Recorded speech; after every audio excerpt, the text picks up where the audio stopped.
सतयुग और कलयुग में जमीन और आसमान का अंतर है। सतयुग है पूरा सच्चा युग और कलयुग है पूरा झूठा युग। यहाँ पर हर सेकंड पग पग में झूठ ही झूठ है, इसलिए हमें बहुत सावधानी बरतनी होगी। अभी जैसे कि 2020 में जो माहौल हुआ था और जिस प्रकार से सावधानी बरती थी, वैसे ही अभी 2021 में भी वैसा ही माहौल बन गया है। इसलिए अब अधिक से अधिक प्यारे बाबा की मुरली पर फोकस करें, ध्यान दें, ज़्यादा से ज़्यादा मुरली सुने, तब बाबा की एक एक बात बहुत बारीकी से समझ में आएगी। क्यों?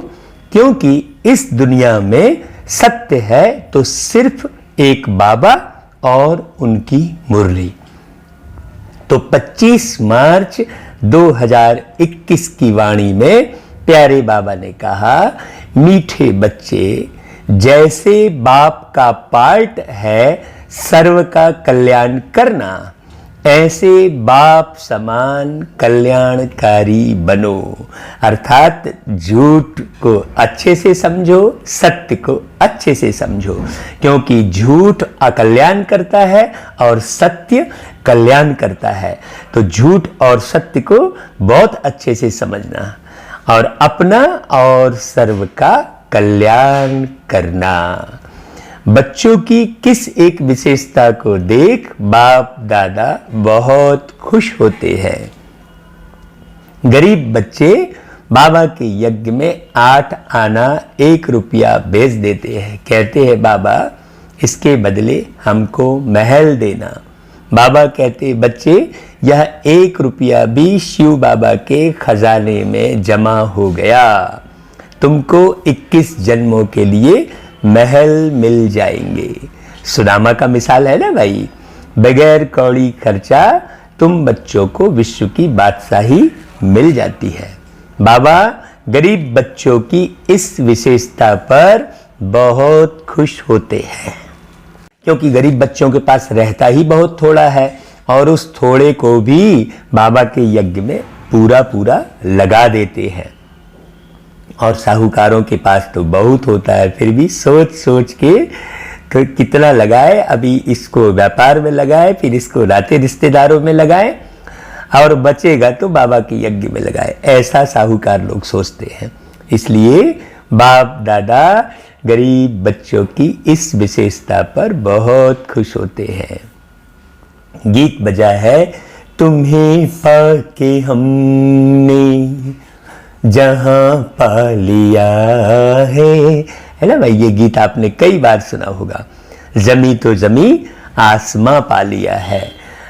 ओम शांति। मीठे मीठे बच्चे समझते हैं कि बाबा से अभी बेहद का वर्षा ले रहे हैं। बच्चे कहते हैं कि बाबा आपकी श्रीमत अनुसार हम आपसे फिर से बेहद का वर्षा पा रहे हैं। नई बात नहीं है। हाँ, बच्चों को नॉलेज मिली है, जानते हैं सुख धाम का वर्षा हम कल्प कल्प पाते रहते हैं। कल्प कल्प 84 जन्म तो लेने पड़ते हैं। बरोबर हम बेहद के बाप द्वारा 21 जन्मों का वर्षा पाते हैं, फिर धीरे धीरे गंवाते हैं। भाई गंवाते क्यों है? देह के भान में आने के कारण। और पाते कब है? जब देह के भान से मुक्त होते हैं। बस इतनी सी तो बात है। बाप ने समझाया है, यह अनादि बना बनाया खेल है। तुम बच्चों को खातिरी होती जाती है। हाँ, यह भी जानते हो ड्रामा में सुख बहुत है। पिछाड़ी में आकर रावण द्वारा दुख पाते हैं। बाकी सुख तो बहुत मिलता है ना भाई, दुख तो बहुत थोड़ा सा मिलता है। यदि हम पूरे सृष्टि चक्र को याद करें और समझें अपने पार्ट को, तो बिल्कुल जरा भी दुख नहीं होगा। बाबा कहते हैं देखो अभी तुम अजुन थोड़े हो, आगे चलकर बहुत वृद्धि होती जाएगी। ये तो बहुत पहले की मुरली है, अभी तो बहुत वृद्धि हो गई है। बाबा कहते हैं देखो मनुष्य से देवता बनते हैं, जरूर दिल में समझेंगे हम कल्प कल्प बाप से वर्षा पाते हैं। जो जो आकर नॉलेज लेंगे वह समझेंगे। अब ज्ञान सागर बाप द्वारा सृष्टि के आदि मध्य अंत की नॉलेज पाई है। बाप ही ज्ञान का सागर पतितों को पावन बनाने वाला है, अर्थात मुक्ति जीवन मुक्ति में ले जाने वाला है। भाई मुक्ति माना जमाने भर की परेशानियों से, जमाने भर के बुरे संकल्पों से मुक्त हो जाते हैं। जब हम बाबा के ज्ञान को सुनते हैं तो वो हो गई मुक्ति। और जीवन मुक्ति मतलब जीवन बड़ा खुशनुमा लगने लगता है, भारी नहीं लगता। कईयों को तो जीवन बहुत भारी लगता है, इसलिए कई लोग अपने देह को ही खत्म कर देते हैं। तो जीवन मुक्ति और मुक्ति दोनों की ओर कौन ले जाते हैं? प्यारे बाबा। यह भी तुम अभी जानते हो, गुरु तो बहुतों ने किए हैं ना, आखिरीन गुरुओं को भी छोड़ आकर नॉलेज लेंगे, क्योंकि भाई वहाँ तो नॉलेज है नहीं उन गुरुओं के पास। तुमको भी अभी यह नॉलेज मिली है। भाई किसी भी सत्संग में ये नहीं कहते कि भाई तुम अपने को आत्मा समझ कर बैठो, है ना भाई। जानते हो इससे पहले अज्ञानी थे। सृष्टि का चक्र कैसे फिरता है, शिव बाबा, ब्रह्मा, विष्णु, शंकर कौन है, यह कुछ भी नहीं जानते थे। अब मालूम पड़ा है हम विश्व के मालिक थे। तो तुम्हारी बुद्धि में बड़ा अच्छा नशा चढ़ा रहना चाहिए। बाप को और सृष्टि चक्र को याद करते रहना चाहिए, अलफ और बे। बाप समझाते हैं इनसे पहले तुम कुछ नहीं जानते थे ना बाप को न उनकी रचना को जानते थे। सारी सृष्टि के मनुष्य मात्र न बाप को न रचना के आदि मध्य अंत को जानते हैं, कोई नहीं जानता। अभी तुम शूद्र से ब्राह्मण बने हो। बाप सब बच्चों से बात कर रहे हैं। कितने ढेर बच्चे हैं, सेंटर्स भी कितने हैं। अभी तो सेंटर्स और बहुत खुलेंगे भाई। तो बाप समझाते हैं आगे तुम कुछ नहीं जानते थे, अब नंबरवार पुरुषार्थ अनुसार जान चुके हो। यह भी जानते हो अभी हम बाप द्वारा पतित से पावन बन रहे हैं। और तो पुकारते रहते हैं, तुम हो गुप्त, तुम अब पुकारते नहीं हो, है ना भाई। तुम चुपचाप बाबा को याद करते हो। ब्रह्मा कुमार कुमारी कहते हैं, परंतु समझते नहीं कि इन्हों को पढ़ाने वाला कौन है। शास्त्रों में कहाँ लिखा हुआ नहीं है कि ऐसे ऐसे भगवान शिव बाबा आते हैं, ब्रह्मा के तन में प्रवेश करते हैं, फिर ब्रह्मा कुमारी बनाते हैं, फिर सारे सृष्टि के आदि मध्यंत का राज सुनाते हैं। ऐसा कहीं नहीं लिखा है। वही गीता के भगवान शिव ने आकर बच्चों को राजयोग सिखाया है, ये बात भी कहीं भी नहीं मालूम है।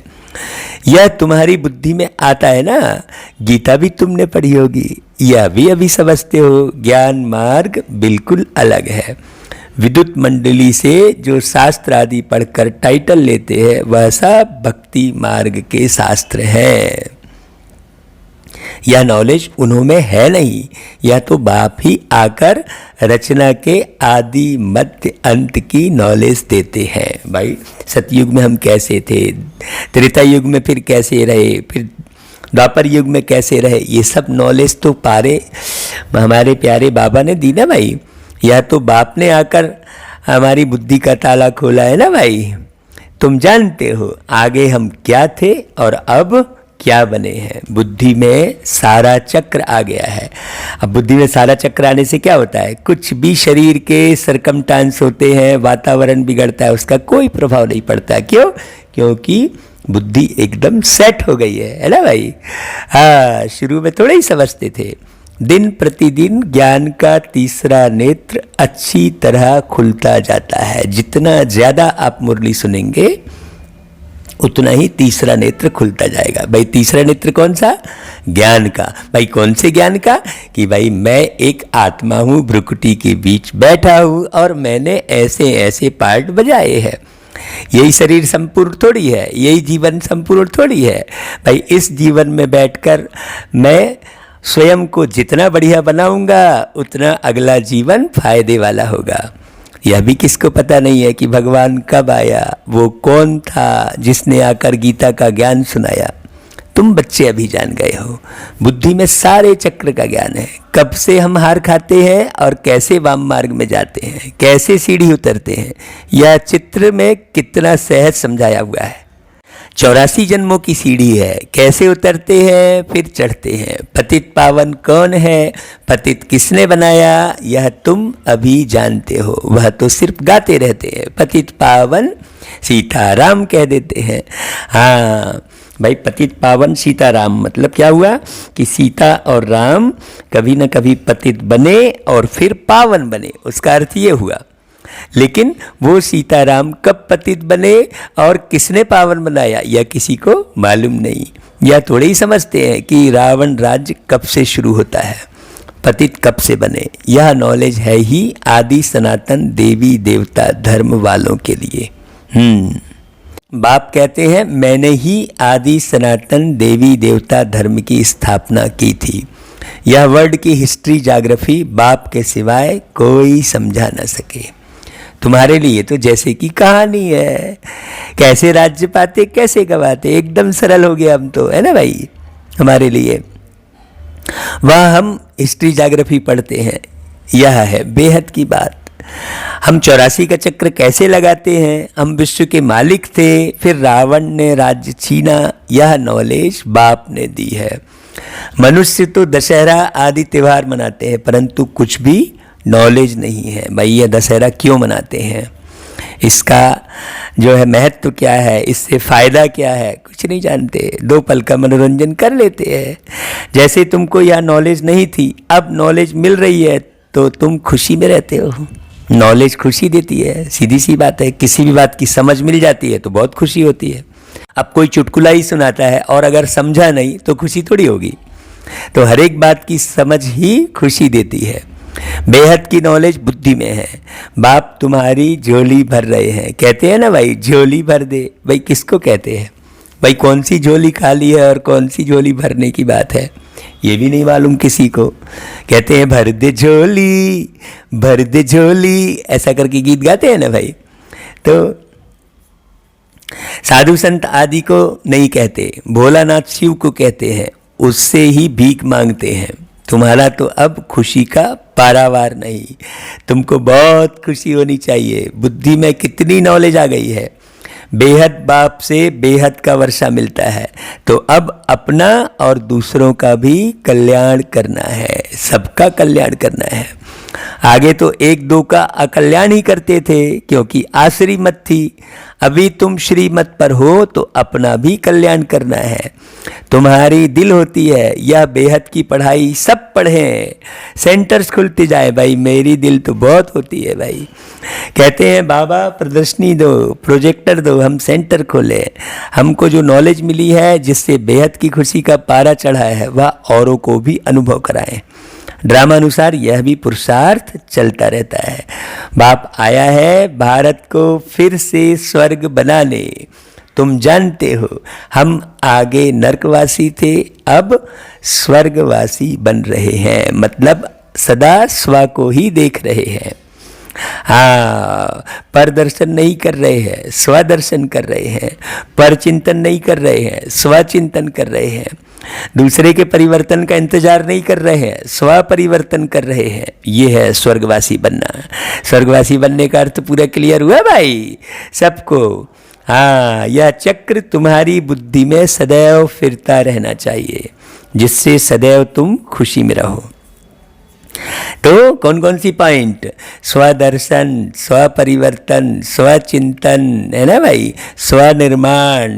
हाँ, पूरा पूरा स्वयं को मजबूत बनाना, मजबूर नहीं होना किसी भी बात में। तो औरों को भी समझाने का भी नशा रहे। हम बाप से नॉलेज ले रहे हैं, तुम्हारे और बहन भाई जो नहीं जानते हैं उन्हों को भी रास्ता बताना। हाँ, ये मन में रहना चाहिए भाई, किसको जाकर समझा दे। तुम्हारा धर्म है, जैसे बाप का पार्ट है सबका कल्याण करना, वैसा हमारा भी पार्ट है सबका कल्याणकारी बने। भाई इसी ज्ञान से सबका कल्याण होगा। बाबा ने कल्याणकारी बनाया है तो अपना भी कल्याण करना है, औरों का भी करना है। बाप कहते हैं तुम फलाने सेंटर पर जाओ, जाकर सर्विस करो। भाई हमको तो बाबा ने बहुत सारे सेंटर घुमाए, खूब सेंटरों पर जाकर बाबा के बच्चों को भरपूर करने का अवसर बाबा ने हमको दिया। बाबा कहता है एक जगह बैठ सर्विस नहीं कर रही है, बंध नहीं जाना है किसी स्थान विशेष में, वो भी देह अभिमान कहलाता है। अरे भाई मुझे तो यही अच्छा लगता है, क्यों भाई, और शरीर छूटेगा तब क्या करोगे? सोचने की बात है। जितना जो होशियार है उतना उनको शौक होता है जाकर हम सर्विस करें। फलाना नया सेंटर खुला है, यह तो जानते हैं कौन कौन सर्विसेबल है, कौन कौन आज्ञाकारी वफादार फरमान बरदार है। अज्ञान काल में भी कपूत बच्चों पर बाप नाराज होते हैं, यह तो बेहद का बाप कहते हैं मैं बिल्कुल साधारण रीति समझाता हूँ, इसमें डरने की कोई बात नहीं है, या तो जो करेगा सो पाएगा। श्राप या नाराज होने की बात ही नहीं है, बाबा कोई नाराज थोड़ी होते हैं, तुम करोगे तो पाओगे भाई, इसमें श्राप होने की भी बात नहीं है। बाप समझाते हैं क्यों नहीं अच्छी सर्विस कर अपना भी और दूसरों का भी कल्याण करते। जितना जो बहुतों का कल्याण करते हैं उतना बाबा भी खुश होते हैं। भाई बगीचे में बाबा देखेंगे यह फूल कितना अच्छा है, यह सारा बगीचा है, बगीचे को देखने के लिए कहते हैं बाबा हम सेंटर का चक्कर लगाएं, कैसे कैसे फूल हैं, कैसे सर्विस कर रहे हैं, जाने से मालूम पड़ता है।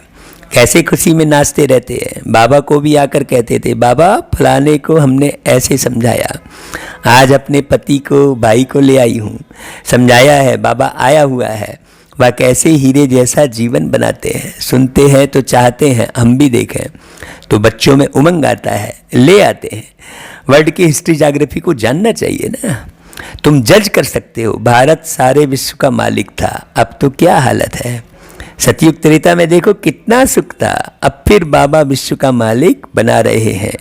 यह भी जानते हो दुनिया में पिछाड़ी में बहुत हंगामा होना है, लड़ाई कोई बंद थोड़ी होती है, कहाँ ना कहाँ लगती रहती है, जहाँ देखो वहाँ झगड़ा ही झगड़ा है, कितना घमासान लगा हुआ है। विलायत में देखो क्या क्या हो रहा है, समझते नहीं कि हम क्या कर रहे हैं, कितने तूफान लगते रहते हैं, मनुष्य भी मरते रहते हैं, कितनी दुख की दुनिया है। तुम बच्चे जानते हो इस दुख की दुनिया से बस अब गए कि गए। बाबा तो धीरज दे रहे हैं, यह अच्छी दुनिया है, थोड़े रोज में हम विश्व पर शांति से राज्य करेंगे, इसमें तो खुशी होनी चाहिए ना भाई। हाँ, हम कौन राज्य करेंगे? आत्मा। भाई देखो सेंटर्स खुलते रहते हैं, अब देखो सेंटर खुलते हैं, बाबा लिखते हैं अब अच्छे अच्छे बच्चे जाओ, नाम भी लिख देता हूँ जो दिल पर चढ़े रहते हैं, बहुतों का कल्याण होता है। ऐसे बहुत लिखते हैं बाबा हम तो बांधेली हैं, अच्छा सेंटर खुल जाए तो बहुत आकर वर्षा पाएँ। यह भी जानते हो कि यह सब विनाश हो जाना है, तो क्यों नहीं बहुतों के कल्याण अर्थ काम में लगा लो। ड्रामा में उन्हों का ऐसा पार्ट है, हर एक अपना अपना पार्ट बजा रहे हैं। तरस पड़ता है दूसरों को भी बंधन मुक्त करने, कुछ तो मदद करें, वह भी वर्षा ले लेवे। बाप को कितनी फिक्रात रहती है, सब काम चिता पर जल मरे हैं, सारा कब्रिस्तान हो पड़ा है। कहते भी हैं अल्लाह आकर कब्रिस्तान से जगाए सबको ले जाते हैं। हाँ तो अब भाई शरीर को थोड़ी, हाँ कब्र दाखिल हो गए हैं, मनुष्य देह के भान में आ गए हैं, शरीर को थोड़ी कोई, शरीर तो भाई जमीन में गड़ाएंगे तो गल जाएगा। तुम अभी समझते हो रावण ने कैसे हराया है, आगे थोड़े ही समझते थे। हम जौहरी लखपति हैं, इतने बच्चे हैं, नशा तो रहता है ना, अभी समझते हैं हम पूरे पतित थे। बल पुरानी दुनिया में कितने भी लखपति करोड़पति हैं, परंतु यह सब है कौड़ी मिसल, अब गए कि गए। माया भी देखो कितनी प्रबल है। बाप कहते हैं बच्चे सेंटर खोलो, बहुतों का कल्याण हो जाएगा।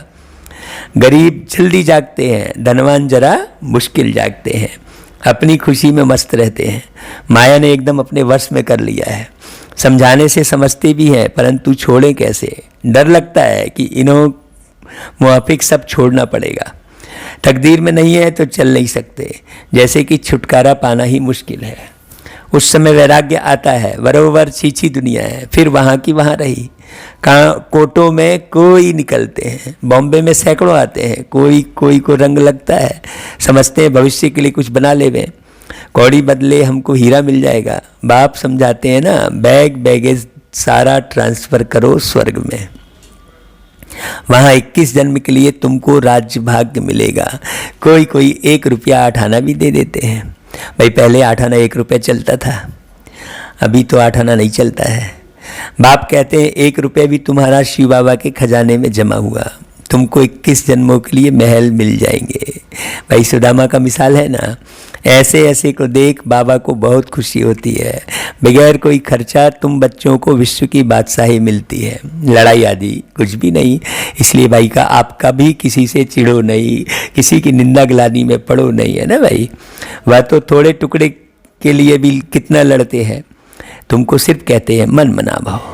बस यहाँ बैठने की दरकार नहीं है, चलते फिरते बाप को और वर्षे को याद करो, खुशी में रहो। फिर खान पान भी शुद्ध रखना है, क्योंकि खाना पीना अगर सही नहीं रखोगे तो तुम्हारे विचार सही नहीं आएंगे।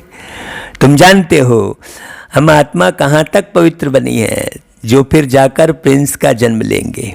आगे चल दुनिया की हालत बिल्कुल खराब होनी है। खाने के लिए अनाज नहीं मिलेगा तो घास खाने लगेंगे। फिर ऐसे थोड़े ही कहेंगे माखन बगैर हम रह नहीं सकते हैं, कुछ भी नहीं मिलेगा। इसलिए अभी कोई भी स्वाद के चक्कर में मत फंसो। अभी भी कितनी जगह पर मनुष्य घास खाकर गुजारा कर रहे हैं। अभी भी तुम तो बहुत मौज में बाबा के घर में बैठे हो। घर में बाप पहले बच्चों को खिलाते हैं ना। ज़माना बहुत ख़राब है, यहाँ तुम बहुत सुखी बैठे हो। हाँ, बाहर अभी घूम कर जाकर देखो भाई, हमारी तो बाहरी दुनिया पूरी समाप्त हो गई है हमारे लिए। तो हम तो बाबा के पास रहते हैं, बाबा की याद में रहते हैं, बाबा की मुरली में ही सारा दिन बिताते हैं। तो सिर्फ बाप को और वर्षे को याद करते रहो, अपना और औरों का भी कल्याण करना है। आगे चल आपे ही आएंगे, तकदीर जागेगी। जगनी तो है ही ना, बेहद की राजधानी स्थापन होनी है। हर एक कल्प पहले मिसल पुरुषार्थ करते हैं। भाई बच्चों को तो बहुत खुशी में रहना चाहिए। बाप दादा का चित्र देखते ही खुशी में रोमांच खड़े हो जाने चाहिए। वह खुशी का पारा स्थायी रहना चाहिए। हाँ, खुशी बिल्कुल स्थिर रहनी चाहिए। ऐसा नहीं अभी खुशी आई फिर गुम हो गई, फिर खुशी के लिए तलाश कर रहे, कुछ ना कुछ बहाना ढूंढ रहे। अच्छा भाई, मीठे मीठे सिकिलधे बच्चों प्रति माता पिता बाप दादा का याद प्यार और गुड मॉर्निंग। रूहानी बाप की रूहानी बच्चों को नमस्ते, और हम रूहानी बच्चों की रूहानी माता पिता बाप दादा को याद प्यार गुड मॉर्निंग और नमस्ते। भाई पिछली मुरली भी जरूर सुनना, जो डिटेल में मुरली सुनाई है। हाँ, अभी तो सरकमस्टांस बहुत बदल रहे हैं, इसलिए मुरली भी शॉर्ट होती जा रही है। हाँ, आप पिछली मुरलियाँ भी खूब मन लगाकर सुनना। अच्छा भाई, धारणा के लिए सार। सदा अपार खुशी में रहने के लिए बेहद की नॉलेज बुद्धि में रखना है। ज्ञान रत्नों से अपनी झोली भरकर अपना और सर्व का कल्याण करना है। नॉलेज में बहुत बहुत होशियार बनना है। दूसरी पॉइंट, भविष्य 21 जन्मों के राज्य भाग्य का अधिकार लेने के लिए अपना बैग बैगेज सब ट्रांसफर कर देना है। इस छीछी दुनिया से छुटकारा पाने की युक्ति रचनी है। हाँ, बहुत गहरी गहरी बातें हैं सार में। इस छीछी दुनिया से छुटकारा पाने की युक्ति रचनी है। इस लाइन पर मनन चिंतन करना भाई। अच्छा, वरदान। हर कर्म रूपी बीज को फलदायक बनाने वाले योग्य शिक्षक भव। योग्य शिक्षक उसे कहा जाता है जो स्वयं शिक्षा स्वरूप हो, क्योंकि शिक्षा देने का सबसे सहज साधन है स्वरूप द्वारा शिक्षा देना। हाँ, वे अपने हर कदम द्वारा शिक्षा देते हैं। उनके हर बोल वाक्य नहीं लेकिन महावाक्य कहे जाते हैं। उनका हर कर्म रूपी बीज फलदायक होता है, निष्फल नहीं। ऐसे योग्य शिक्षक का संकल्प आत्माओं को नई सृष्टि का अधिकारी बना देता है। अच्छा भाई, फिर स्लोगन। मन मना भाव की स्थिति में रहो, तो अलौकिक सुख व मन रस स्थिति का अनुभव करेंगे। अच्छा भाई, ओम शांति। मन मना भाव की स्थिति का अर्थ जो है पिछली मुरलियों में बताया है, अलौकिक सुख का अर्थ बताया है, मन रस स्थिति का अर्थ बताया है। तो ऐसे पिछली मुरलियों में सारे अर्थ बता दिए गए हैं, इसलिए पहले की मुरलियों को जरूर खोल कर देखें, सुने, पढ़ें, समझें। अच्छा भाई, ओम शांति।